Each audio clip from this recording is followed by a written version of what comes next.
અરવલ્લી જિલ્લાના મેઘરજમાં ગૌમાતાની રક્ષા અને સંવર્ધન માટે ગૌ સન્માન આહ્વાન અભિયાન અંતર્ગત વિશાળ રેલી યોજાઈ હતી।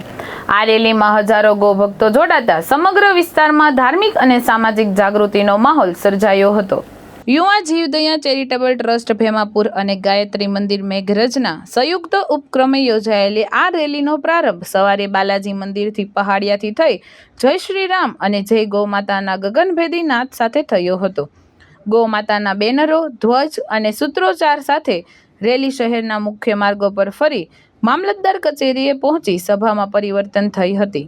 આયોજકોએ ગૌ માતાની રક્ષા માટે ગૌચારની જમીન મુક્ત કરાવવા, કતલખાને જતા પશુઓને રોકવા અને ગૌશાળાઓને વધુ સુવિધા આપવાની માંગ કરી હતી।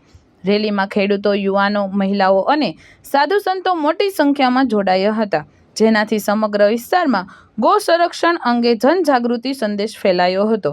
અંતે મામલતદાર કચેરી ખાતે આયોજકો દ્વારા વિવિધ માંગણીઓ સાથેનું આવેદનપત્ર સુપ્રત કરવામાં આવ્યું હતું। જયેશ પટેલ, દ્રષ્ટિકોણ ન્યૂઝ, માલપુર, અરવલ્લી।